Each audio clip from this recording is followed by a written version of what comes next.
OCO, my name is Danielle Culp and I'm an Education and Program Specialist at Gilcrease Museum.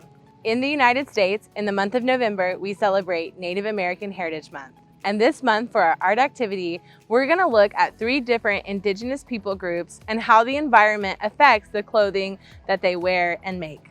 We're gonna look at the Inuit in the far north, where it's cold, the Kiowa, who roam on the plains, and the Navajo, as they call themselves, the Dene of the Southwest in the desert.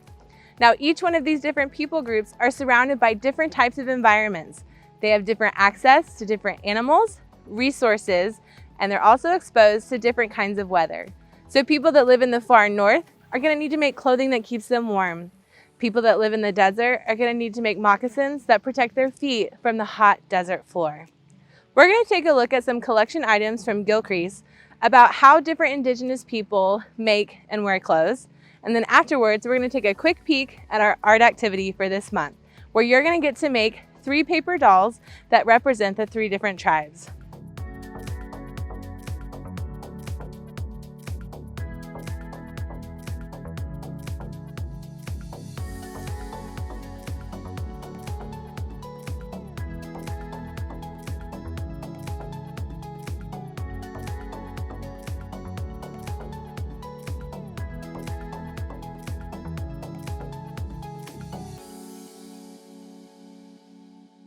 The first people group that we're gonna look at are the Inuit, who live in the far north, and it's a very cold region. These people get a lot of snow and a lot of ice, so the clothing that they make has to keep them warm.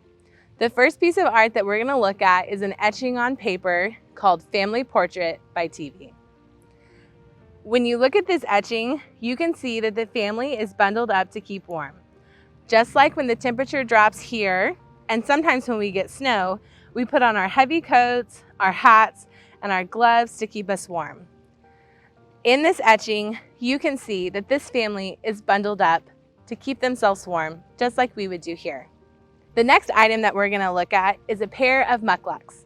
And mucklucks are like moccasins or shoes. Now, these mucklucks that we look at here are made from fish skin, and they're also trimmed in cotton. Now, these boots are made to keep your feet warm, and they're also made so that it's easier to walk on the snow and the ice. Now, the next item that we're gonna look at is one of my favorite items, and it's a pair of snow goggles. So where the Inuit people live, there's a lot of ice and snow. And if you've ever looked at snow when the sun is shining on it, it makes the sun bounce back and it's very bright. If your eyes get exposed to too much sunlight, something can happen called snow blindness.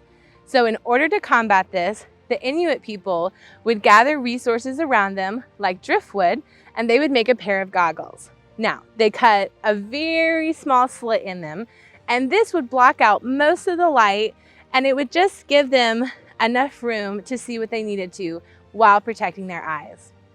The last item from our collection that we're gonna look at is a pair of earrings. Now, this piece of jewelry is made from ivory. Now, the Inuit have access to water mammals, like walruses and whales. And you can make items like this out of whale teeth or out of walrus tusks. And so these ivory earrings are a beautiful example of something that Inuit people would use to decorate themselves.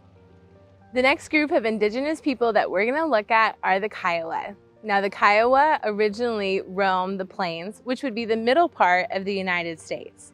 Now, these people live what's called a nomadic lifestyle, which means that they move around a lot. Now, when we look at this set of clothing, we can see that there's actually some European influence on their style of clothing. So the base of the clothing that we see in this painting, which is called Kiowa Family by Lois Smokey, is made out of leather. Now, the Kiowa people have access to different kinds of animals that you can get leather from, but a favorite is the buffalo. Now, the European influence that we see on here are the beadwork that's added into these beautiful dresses that create these really pretty designs. So beads are actually brought over from a different country, but Native American people use them to decorate the clothing that they wear. The next item that we're gonna look at is from our anthropology collection. This item is a male doll with beaded buckskin and fringe. Now, this doll shows the same style of dress that the Kiowa people would wear. We see the leather outfit, and here we can actually see the individual beads that are added onto this little male doll. The last item from our collection that we're going to look at for the Kiowa is called a parfleche. Now, a parfleche is actually a bag that the Kiowa people would use. The Kiowa people take horses that Europeans bring over, and they use these animals to move around. But because they're moving around, they have to have bags that they're going to carry their stuff in. At the Gilcrease Museum, you can see these parfleches on display that have beautiful geometric designs, and these bags were used by Kiowa people as they were on the move. The last group of indigenous people that we're going to look at today are called the Dene, and that's the word that they use to call themselves. Now, you may have heard them referred to as the Navajo, but the indigenous word that they use is Dene. So that's the word that we're going to use today. Now, the Dene people live in the Southwest, which is the desert areas. You can see in this painting called Navajo Girl by Margaret Taylor Dry, the desert that's behind this little girl. Inside of this painting, you also see the little Navajo girl sitting down by her animal. Now, these animals, like sheep and goats, were introduced by the Europeans, but different tribes really started to incorporate them into their lives, especially the Navajo with herds of sheep. We can also see the importance of sheep in the painting watching over her flocks, which is done by Quincy Tahoma. Now, in this painting, we see another Dene girl, and we also see her herd of sheep. Now, even though this is post-contact, after Europeans have gotten here and brought in over sheep, we see that the Dene people take this wool and cotton and incorporate it into their own traditional dress. Now, another thing we see, especially in the Dene tribe, is how jewelry changes. The Dene people are known as master silversmiths. And let's take a look at a piece of jewelry that the Navajo people would make. In this one, it's a sand-cast silver bracelet with a geometric design, and we can see the beautiful silver jewelry that the Dene tribe makes. Now, we've looked today at 3 different indigenous people groups and how their environments, their weather affect how they make their clothes and what they use to make their clothes, and also the jewelry that they adorn themselves with. We're gonna head inside to our Creative Learning Center, and in the studio, we're gonna take a quick peek at the art activity that you're gonna do this month, where you get to make your own 3 paper dolls talking about the different types of clothing that the Inuit, the Kiowa, and the Dene people wear. Let's take a look at what's gonna come inside your art activity this month. So, to celebrate Native American Heritage Month and make our paper dolls that represent different kind of indigenous clothing, you are going to get different colors of construction paper. You're going to get 3 different paper dolls, one to make an Inuit paper doll, another one to make a Kiowa paper doll, and then the third one to make the Dene or the Navajo paper doll. Inside, you're also going to get templates for the different types of clothing that you're going to be making. The one we're going to look at really quickly is for the Inuit. Inside of your kit, you're also going to get a glue stick, so after you create the clothing, you can glue it down to your paper doll.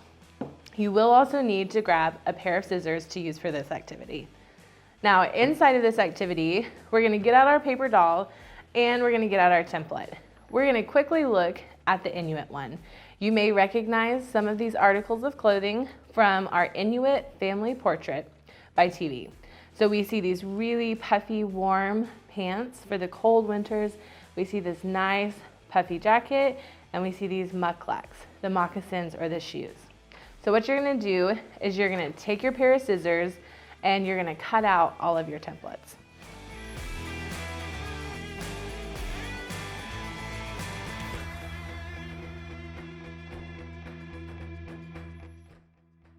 Now that we have our template cut out, we're gonna transfer this onto a piece of construction paper. So you can choose what color of construction paper that you would like to use. Mucklucks are made out of a fish skin, which is a natural material, so I'm gonna choose this brown color because this looks like the mucklucks that we looked at from our anthropology collection. So all you're gonna do is take a pencil and trace around your template. After you have traced your mucklucks Onto the colored construction paper that you want to use, you can take a marker or a Sharpie and you can outline these. Now, the mucklucks that we looked at in our picture had a sole on the bottom, so I'm going to draw a squiggly line. And then they were also trimmed in cotton, so I'm going to draw a line straight across the top.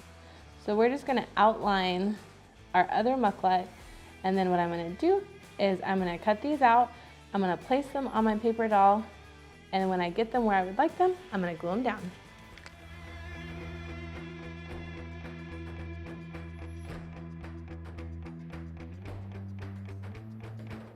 Now that you have your mucklucks cut out, you are going to place them on your paper doll.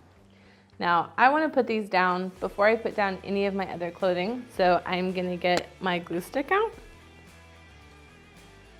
I'm just going to put some glue on the back of my muckluck, and I'm going to place it down on my paper doll.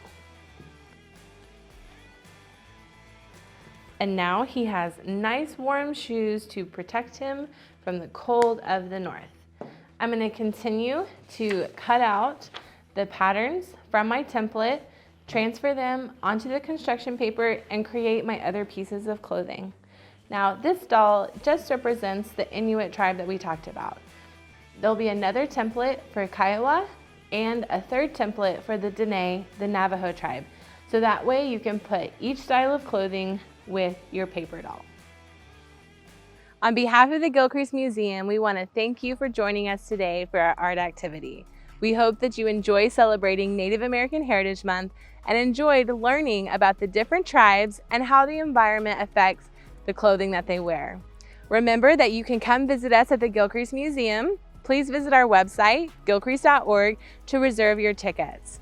A great show to see this month for Native American Heritage Month is Weaving History into Art, the Enduring Legacy of Shan Goshorn, and you'll get to explore other Indigenous women artists and the beautiful work of Shan Goshorn and her basketry. Thank you, and we'll see you next time.